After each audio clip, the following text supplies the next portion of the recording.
fun matchup to watch.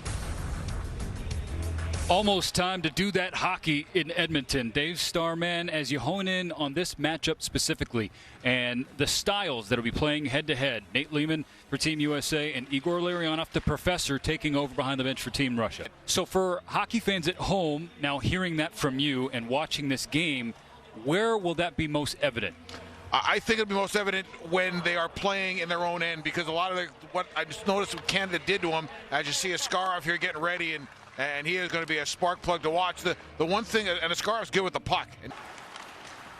York will lead things on.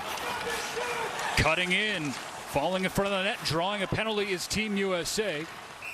Russia will touch up with the first man in the first period. In 4 prelim games before the medal round, which gets going on the 2nd of January after the new year. The United States has Russia, Austria tomorrow night. Some time off before facing the Czechs on the 29th, and then the Swedes on New Year's Eve. There's a shot that's deflected in front of Spencer Knight, and the Russians strike first. The first goal. This is a good dump in that Spencer Knight busts. And normally if a goalie touches a dump in, you don't get a lot out of it. But the Russians recover, and it's a puck to the point. They get set up with a good screen. All this was an attempt to get a puck to the front of the net to see what can happen next. Wow, what a...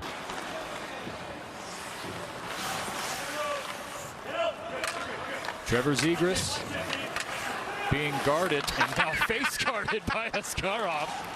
Lead pass. Podkolzin pulls up for reinforcements. Years now on NHL Network. I've been lucky to be with you the last 3. And something you've always said is don't overthink it. Just get the puck to the net. There's one that gets to the net and trickles in. Overthink it. Just put the puck to the front of the net here. The U.S. does win a couple of 50-50 battles. They win a couple of races. Nice pass out to the point. Traffic in front. Throw it to the front and see what happens. Not Askarov with his caliber to give up. It didn't look like it was, well, it might have been tipped just a little towards the end, but it sneaks through, and a little bit of a leaker from the Russian goaltender. Montgomery, now an assistant coach of the St. Louis Blues. Jim Montgomery likes to call it winning the third circle, that imaginary circle in front of the net. Cutting in, Farinacci, puck still loose. Digging at it is Team USA. Finally a whistle as the puck was still loose, but the officials lost sight of it. Now,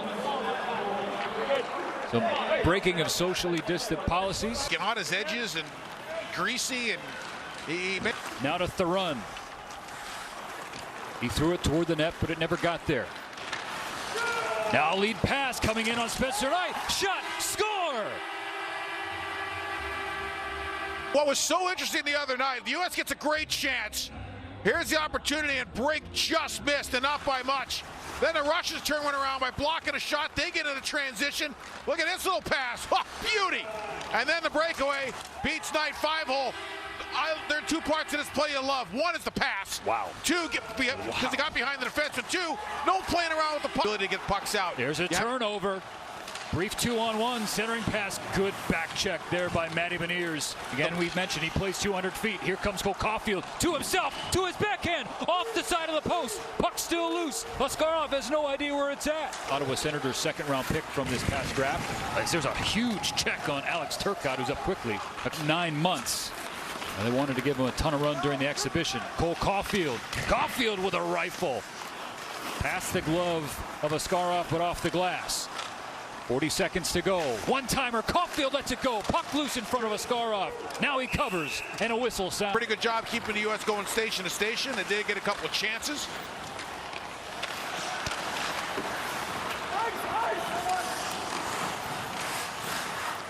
"11 minutes have passed us by in the second period. There's a turnover in front of Spencer Knight, and the Russians make the United States pay. Getting hotter. Dump in. He goes for it. Look at the reaction of the U.S. Just nobody moving. I mean, it's not acceptable. And that's something that the coaching staff, I guarantee you, brings up. I mean, they were just passengers on that train as the Russians went in, got a puck, won a race, nobody there. Along. That's a tradition unlike any other for us here on the network. In our World Junior Championship coverage fueled by Gatorade, the United States opening up the tournament against Russia. Spencer Knight played the puck out, and it goes into the back of the net. The first half of this game, puck gets dumped in. He comes out to play it. Icing gets waved off throws it up the wall again into traffic. I mean, he has made life for himself almost impossible in this game. He almost got back to it, started initiating. Turcotte strong on the puck, over to Zegras, one-time blast from York. Now far side, in the slot, looking for Caulfield. It's on the stick of York, bouncing through the legs of Askarov. He sits on it. Instead of skating it towards the net and taking a chance of his own. United States still has possession, though. Here's Sanderson now. In the corner for Zegras. Turcotte in front of Askarov, puck loose. Sanderson can't hold the zone. Groshev in on a break. Groshev with the shot, and it's kicked away by Dustin Wolf. Junior hockey championships played in the Edmonton bubble. Dead angle, rebound off the post by the Americans. As we show you another look at the wraparound attempt by Patrick Moynihan. And a good job by Brisson to stand in there. He was wide open and got a real good look at the net and couldn't convert. U.S. with a little scrambling play. She's halfway through this third period. A shot from the point, still loose. The United States scores. The deficit's been cut in half. John Farinacci. Air change. This is a simple play. Little cycle play. Great low to high. Throw it to the front of the net. Askarov has been a rebound machine all night. To me, it has been the biggest negative of his game. He's played great. A lot of first saves. A lot of rebounds all over. And look at the U.S. invest in front of the net. Lacombe working his backhand, centering attempt. Still there. Hacking at it is Boldy. And it's still loose. He throws it in front. Askarov has to dive across to keep it out of the net. He does. But we still play on. Here's Caulfield. He rifles it. Askarov doesn't have his stick. Russian defense. Turnover taken away. Chinakov comes in on a break. Wolf is up to the task. Drafted Russian netminder ever with the 11th overall pick last year. Caulfield comes in and shoots. It deflected wide.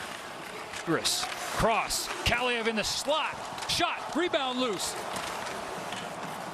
And the Russians have it. They'll bring it out of the zone. Held. More from Zegras. One-time shot. Empty net for Team USA. Beniers. Now to Boldy. 6-on-4 action with the United States trying to come back. Late in regulation. There's a shot. They score! It's a one-goal game. Trevor Zegras makes it 4-3. Puck, see it? Two on the puck in that corner and they win it. Now they get two on the wall, they win another race. Now they get to go to work, get set up, and get people moving around. Once again, they take away the eyes of the goaltender. That time it was Boldy who has been in front of Askarov all night. Askarov should be charging him rent for how much time he has spent in front of the crease. And Zegras finds Pater. The key was 40 seconds left. Butter in the neutral zone, now in the O zone for Team USA. Beniers along the midboards. Taken out by the Russians. 25 seconds left. Streaking in and putting home an empty net goal. And show as the prelims move along. They won't have to wait long to get back on the ice. Russia wins the opener for Group B at the World Junior Championships in Edmonton. Steve, here's the way you look at it if you're the U.S. You can't afford to lose a game in the preliminary round that